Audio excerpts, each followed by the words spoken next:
ನಾವು ಯಾವತ್ತೂ ದೇವರ ನೆನಪಲ್ಲಿ ಮಾಡಬೇಕು. ನಾವು ಯಾವಾಗ ನೆನಪಲ್ಲಿ ಮಾಡ್ತೀವಲ್ಲ ಅಲ್ಲಿ ಸಕ್ಸಸ್ ಇರುತ್ತೆ. ಒಂದು ವೇಳೆ ದೇವ್ರಿಗೆ ಮರ್ತೋಗ್ಬಿಟ್ಟೆ ಅದೇ ಕಾರ್ಯ ಎಷ್ಟು ಶ್ರಮ, ಎಷ್ಟು ಹಾರ್ಡ್ ವರ್ಕ್ ಇರುತ್ತೆ ಅದರಲ್ಲಿ. ಆಮೇಲೆ ಸುಸ್ತನೂ ಆಗ್ಬಿಡುತ್ತೆ, ಟಯರ್ಡ್ ಆಗಿಬಿಡ್ತೀವಿ. ಎಲ್ಲ ಅರ್ಥ ಆಯ್ತಾ ಕನ್ನಡದಲ್ಲಿ?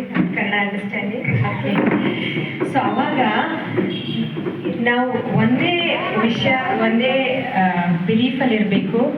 ಯಾವುದಾದ್ರೂ ಕೆಲಸ ನಾವು ಮಾಡುವಾಗ ಅದು ಮುಂಚೆ 1 ಸೆಕೆಂಡು ಪರಪಿತ ಪರಮಾತ್ಮ ದೇವ್ರ ನೆನಪಲ್ಲಿ ಯಾವತ್ತಾದ್ರೂ ಓದ್ತಾ ಇದ್ದೀವಿ, ಕೆಲಸ ಮಾಡ್ತಾ ಇದ್ದೀವಿ, ಆ ಪರಪಿತ ನೆನಪಲ್ಲಿ ನಾವು ಮಾಡಿದ್ರೆ ಆ ಕಾರ್ಯದಲ್ಲಿ 100% ಸಕ್ಸಸ್ ಇರುತ್ತೆ. ಆ ಟೈಮು ಅದನ್ನು ನಾವು ತಿಳ್ಕೊಂಡು ಮತ್ತೆ ನಾವು ಕಾರ್ಯವನ್ನು ನಾವು ಸ್ಟಾರ್ಟ್ ಮಾಡಬೇಕು. ಮಕ್ಕಳಿಗೆ ಏನು ಹೇಳ್ತೀವಿ?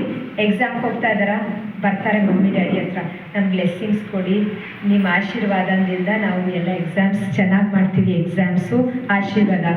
ಯಾವಾಗಾದರೂ ಆವಾಗ ಟೆಂಪಲ್ಗೆ ಹೋಗಲ್ಲ, ದೇವಸ್ಥಾನಕ್ಕೆ ಹೋಗಲ್ಲ, ಹೋಗ್ತಾರೆ ಬೆಳಗ್ಗೆ ದೇವ್ರು ಕೇಳ್ಕೊಳ್ತಾರೆ, ನೀವು ಚೆನ್ನಾಗಿ ಮಾಡಬೇಕು ಎಕ್ಸಾಮ್ಸು, ಆಮೇಲೆ ಮಾರ್ಕ್ಸ್ ಚೆನ್ನಾಗಿ ಬಂದರೆ ನಮಗೆ ಒಳ್ಳೆ ಸೀಟ್ ಸಿಗುತ್ತೆ. ಆ ಥರ ಇದನ್ನು ಸೇವೆ.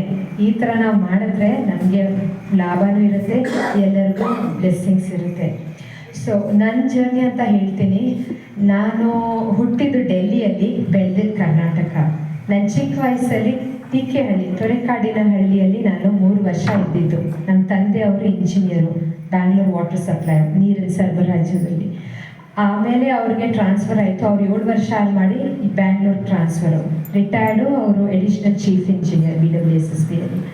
ಸೊ ಹಾಗಾಗಿ ನನಗೆ ಚಿಕ್ಕ ವಯಸ್ಸಿಂದ ಹಳ್ಳಿ ವಾತಾವರಣ ಅಂದರೆ ಭಾಳ ಇಷ್ಟ.